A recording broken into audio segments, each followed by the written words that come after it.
Tragic event indeed, Sarah Jane. There were 5 people on board one of these Blackhawks, 4 on another. The Blackhawk HH-60 adapted for medical evacuation, and indeed, according to the military, there were medical teams on board conducting a planned training drill by night. They were flying, we're told, in multi-ship formation, essentially flying together. Now, this happened in the dark at night. The pilots were flying using night vision goggles. The accident, or the incident, we're told, happened while they were flying. They were taking part in medical evacuation drills, but they weren't conducting those drills at the time when the aircraft came down.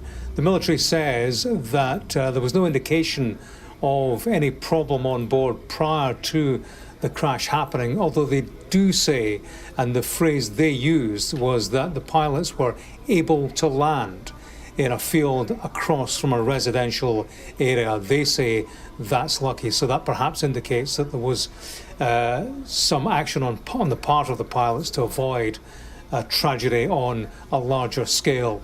Let's listen to the Brigadier General from Fort Campbell, home of the 101st Airborne Division, the so-called Screaming Eagles, talking about this incident that happened at 10 o'clock local time last night. This was a training progression, and specifically they were flying a multi-ship formation, 2 ships under night vision goggles at night. It was 5 and 4, and that is fairly typical. There's a pilot, a co-pilot, a crew chief, and then often you'll have medics or other personnel on the aircraft as well. These specific aircraft were medical evacuation aircraft.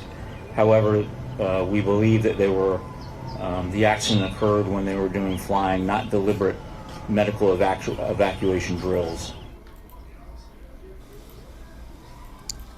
There you go, the Brigadier General speaking there. He also said that a so-called safety team is on their way from Alabama to investigate the cause of this accident. They will use a black box onboard computer data to aid them in their investigation. They also might want to take evidence from eyewitnesses, which could inform the investigation into what happened. One local resident who's well used to seeing Blackhawks fly over his property, he says that typically they do fly low, but they are 2-3 minutes apart. He speaks of them being low and flying very close to each other, talking about how they looped round, and then he heard a noise and saw what looked like a firework going off, to use his words.